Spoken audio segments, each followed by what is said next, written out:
Okay, good morning mga mami. So, ito po, last year po ito na matagal na nakastock sa aking cellphone. So, ito po yung nag-decorate po kami. Kaya ako muna dyan hanggang sa dumating yung kasama ko po.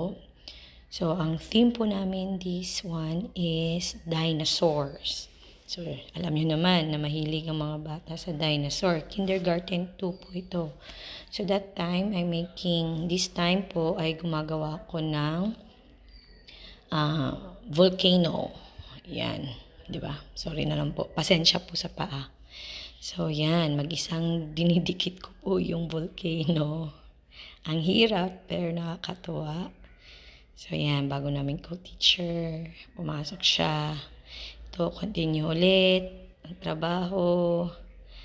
Ayan. Tingnan nyo naman po. Ang laki po ng volcano na yan. Para lang po makita ng mga bata. Yan. Nakakatuwa po, di ba? Ang dami pong masking tape. Hindi po talaga ako gumagamit ng double-sided. Wag na wag po kayong gumamit kasi masisira. Ayan naman yung time na naglagay ako ng glue and then crepe paper. So, kita nyo naman para magkaroon lang po ng texture ang ating volcano. So, thank you sa Elmer's glue na ginamit ko. At nadikit ko po siya. Hindi naman masyadong magasto sa crepe paper. Ayan, kaysa mag-paint po ako. Ang hirap po mag-paint. Ang dami naman pong gagamitin ko pag nag-paint ako niyan. Ayan. So, yan po siya. Ganda po ba? Ayan. Ito naman ay para sa ibabaw. Parang pumutok yung lava. So, pasensya po talaga sa aking paa. So, nag-lapse na ako dyan kasi kung tutuusin po, ay ilang araw ko rin po ito yung ginawa. And then yan, gumagawa na naman po ako ng puno. Grabe. Diba? Gumagawa po ako niyan ng puno. And then to ang mga dinosaurs. So, mga ulo lang po yan. Yan ay Tyrannosaurus Rex ang ginawa ko. So, may kinokopyahan lang po ako. At nandyan na po yung kasama ko. Siya naman po yung tawag nito, naglalagay sa bulletin board. Tulungan po kami. Siya po yung teacher ng Kindergarten 2 at ako naman po yung assistant niya at nagtuturo din po ng PE at saka art. Ayan. So, ibang dinosaur naman po yung ginagawa ko niya. Ibang araw po yan, kaya iba-iba po yung damit ko. So, nakita niyo po yung puno sa likod ko. Naikabit ko na. Hindi na ako nakapag-video sa pagkabit ko niyan. Wala na akong oras. So, lahat po dinodrawing ko muna. And then, tinitrace. And then, ipipaint. And then, magtitrace ulit. Para mas lalo pa pong makita. At maganda talaga yung outcome ng ating dinosaur. Kasi sa mga bata, hindi po pwedeng malungkot ang dinosaur. Dapat masaya kahit po dinosaur sila. So, cartoon lang naman po yan. Ayan, nakita nyo po ako. Nagtitrace. Ang bilis-bilis, no? Sana ganon. Sana all. Pero, sa totoo lang po, ang tagal ko po yung ginawa. Ayan.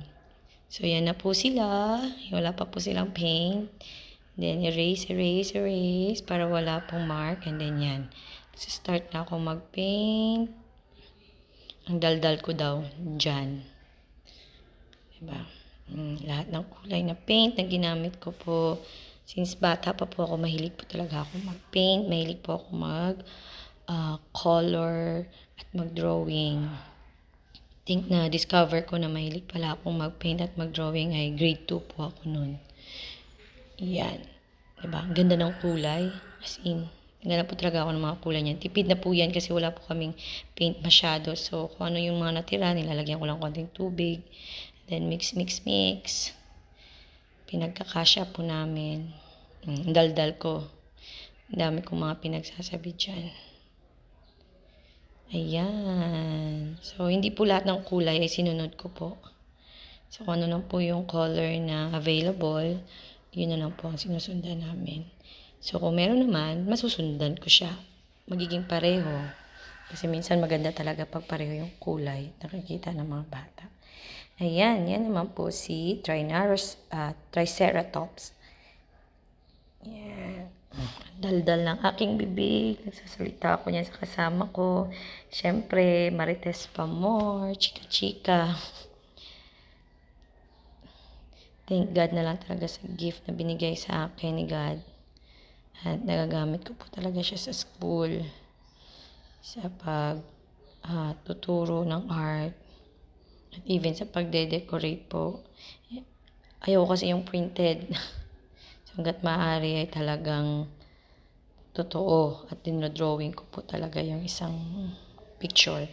So, this year, I don't know po kung ano po yung gagawin namin. Pero, I'm looking forward on it. I'm still waiting for my kasama. Ang dami naming plano. Pero, hindi ko alam kung ano yung susundin namin. Gusto namin ng pirate. Gusto namin ng happy lang. I don't know, superhero maybe, but let's see po. Yan. Yan naman ay si Brachiosaurus. Para siya Apatosaurus or Brachiosaurus. Sa totoo lang po yung paint, ang galing. As in, for the whole year ng school po namin, hindi po talaga nagbago or nag-fade ang kulay niyan. Hindi ko na po ni-remove ko na po yan. Yun yung masaklap, no? Magde-decorate ka ng bonggang-bongga. And then after ng year, magtatapos, wala na. Tatapon mo na siya. Kasi nga, grabe yung dikit ko rin dyan. So, pag dikit ko pala, ang hirap na niyang tanggalin. So, ito naman, si pterodactyl. So, yan yung bird. Yung lumilipad. Dinosaur din siya. Ganda. Nakakatuwa pag inaalala ko to. Actually, hindi lang to first time na gumawa ako ng dinosaur. Dati, pero hindi pa kasi uso yung mga video noon. Hindi pa maganda yung aking phone. Pero ang dami ko na po talagang theme. Nagkaroon ako ng garden. Pero ang gustong-gusto ko talagang theme na gagawin na hindi ko pa nagagawa is solar system. As in, gusto ko talagang mag-paint dito sa wall at magkulay ng black na makikita ng mga bata ang solar system. Pero syempre, bawal po yun.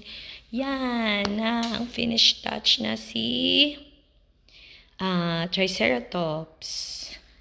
And then, after kay Triceratops ay ang tagal yan palang nakatutok lang. So, ang haba-haba. Diyan lang po pala nakatutok yan.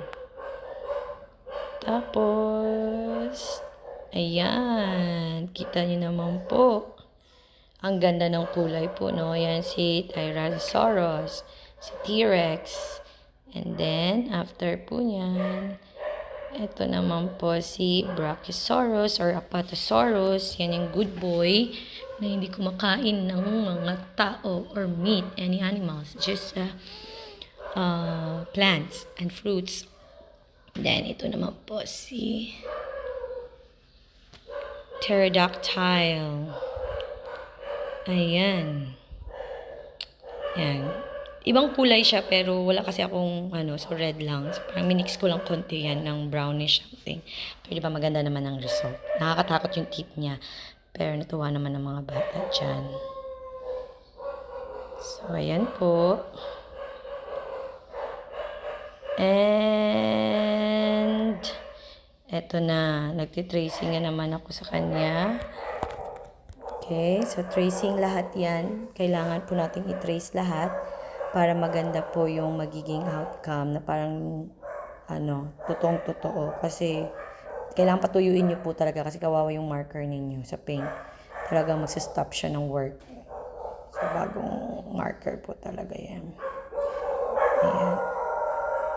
So, natapos ko po yan talaga for just one day.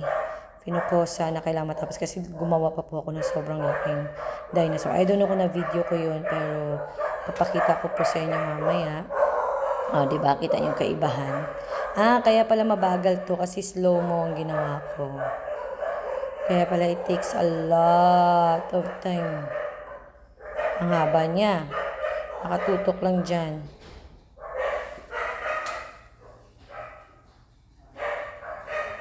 Okay, and the rest, you can see po, tingnan nyo lang po to the end. Thank you.